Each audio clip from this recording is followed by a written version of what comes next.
Bonjour à tous et bienvenue dans cette vidéo que je ne pensais pas faire. J'étais censé faire un recapage de cet Amiga 600 qui était censé n'avoir juste qu'un problème vidéo. Et voilà le problème. Si je le mets sous tension, rien ne s'allume. Si je mesure mes tensions au niveau de l'alimentation du lecteur de disquette, je devrais avoir vraiment plus 12 et plus 5. Tout est à 0. Donc j'ai retiré tous les condensateurs, il y a de l'oxydation un peu partout, c'est même carrément partout. Donc à mon avis, il y a un court-circuit quelque part. Je précise que mon alimentation et mon set de LED fonctionnent parfaitement sur une autre carte. Donc à mon avis, il doit y avoir un petit souci de court-circuit. Il va falloir trouver où, comment et pourquoi. Allez, c'est parti. Bien, après quelques heures de recherche, finalement c'est un défaut dans la prise, visiblement, qui m'empêche de faire passer la masse dans le circuit. J'entends par là le ground. Donc là on peut voir que la LED est éteinte. Hop, je vais essayer de la caler là. Hop. Ouais, ça se voit à peu près. Je vais donc court-circuiter la masse, c'est-à-dire récupérer, hop là, ce signal qui vient de là. Voilà, et on voit que la LED s'allume. Tout simplement parce qu'il y a une liaison de coupé quelque part là-dedans, au niveau de la prise, qui empêche le ground de passer dans la carte. Donc bien évidemment, pas de ground, pas de 5 volts, pas de 12 volts. Donc pas de démarrage. On fait un petit pont pour réparer tout ça, et on voit ce que ça donne. Bon, et bien finalement, j'ai trouvé la panne. Alors, ça ne vient pas... Alors j'éteins quand même, hop. Ça vient de ce petit condensateur. Voilà, ce petit condensateur CMS qui est situé ici, donc C800. Et bien C800 sert à faire passer le ground dans le circuit. Là il est grillé, il n'est plus du tout passant. Donc bah du coup ça ne fonctionne pas. Donc on va le remplacer par un autre. J'avoue que j'avais jamais eu ce genre de panne. Bon, de toute façon, quand rien ne s'allume sur l'Amiga, c'est en général le 5 volts ou le 12 volts ne fonctionne pas. Donc, je viens de remplacer ce petit condo. Est-ce que ça va s'allumer? Eh bien, pas du tout. Eh bien, on va faire un pont. Un pont qui va donc relier... On va prendre ça pour faire le pont. On va le faire en mode cochon.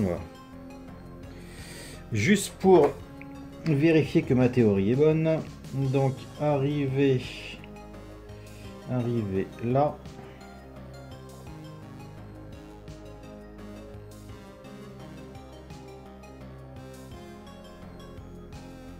Tac. On coupe ce petit surplus.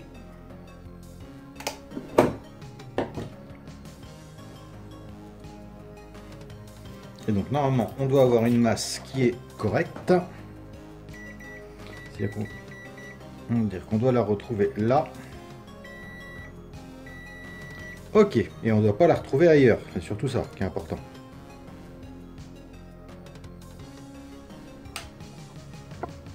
Hop, on retourne la carte. On regarde la LED Power. Et cette fois, elle s'allume. Alors, on va brancher la vidéo.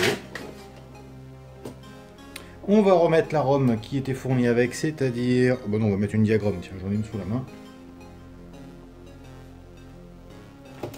Tac, et... Tentative de démarrage, qu'est-ce que ça nous dit? Ouf. Ah oui, là il y a un petit problème d'affichage. Alors de base, c'était ça le problème. Moi j'avais comme consigne de réparer le problème d'affichage. Alors là, avec toutes les couleurs mélangées, c'est la première fois que je vois ça. On va enlever la ROM, hop, de diag. On va remettre la ROM avec laquelle je l'ai reçu. On rallume. Hey. Alors là, je dirais que déjà il y a un petit problème de... Alors, on a du blanc, on a du rouge, mais à mon avis, il n'y a pas le vert. Tiens, bah, ça va être le même problème qu'avec l'Amiga 600 qui avait son écran bleu. Donc on va faire exactement le même test, c'est-à-dire qu'on va monter le Gotek. Tac. On lance, on laisse se charger. On laisse se charger l'Amiga Test Kit. Voilà, donc on voit que les couleurs, c'est pas ça du tout. On va aller faire un tour sur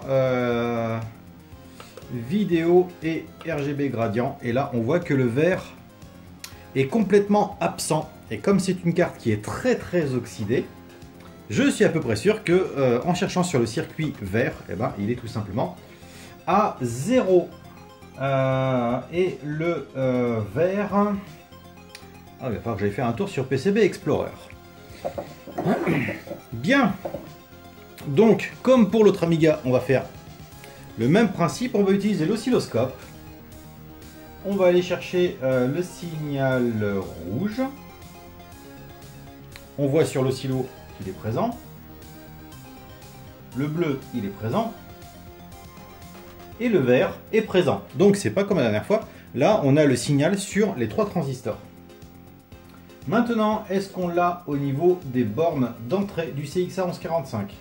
Alors, pour le rouge, oui. Vert, non. Et bleu, oui. Donc là, à mon avis, ça va être juste une petite piste coupée.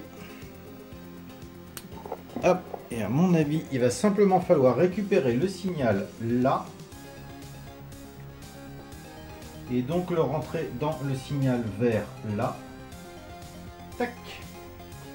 Et la panne est corrigée. Je vous la refais à l'envers. Hop, en panne.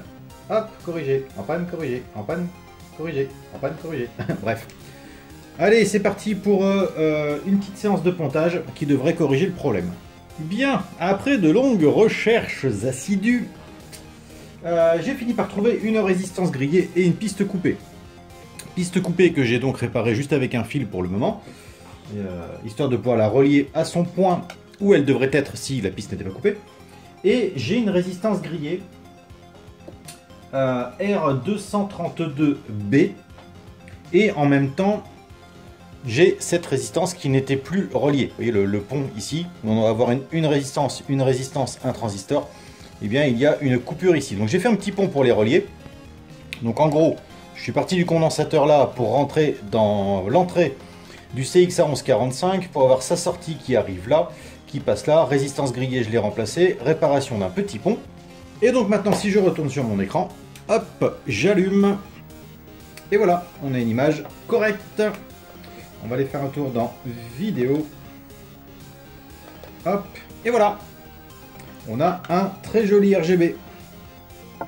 Donc c'était une réparation qui n'était pas forcément simple. Mais vu que ça fait un petit moment maintenant que je bosse sur les problèmes RGB sur les Amiga 600, ce sera la même chose sur un 1200 et je pense sur d'autres Amiga. Mais du coup maintenant le fait de pouvoir remonter les pannes avec l'oscillo, c'est un gain de temps monstrueux. Là ça m'a pris... il est 17h, ouais, j'ai passé 2 heures.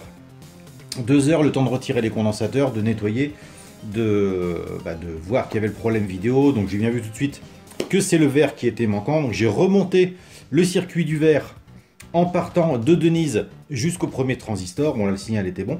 Du transistor au CXA 1145, il n'y avait pas de signal, donc j'ai réparé la piste.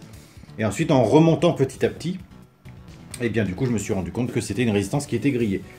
Donc 3 pannes à corriger sur cet Amiga. Pour le moment, j'ai pas encore fait de test sonore, mais on va voir ça après. Faut que je remette des condensateurs. Mais pour l'instant, il y avait donc la prise qui est cassée et donc le ground ne fonctionnait plus. Plus une piste coupée, enfin 2 pistes coupées et une résistance grillée. Je vais m'arrêter là de toute façon pour cette vidéo parce que pour le reste, on serait dans ce cas-là sur encore une réparation sonore sur un Amiga 600. Pour l'instant, on va en rester là. Voilà, encore un Amiga de sauvé. Je vous remercie d'avoir regardé cette vidéo et je vous dis à très bientôt. Ciao!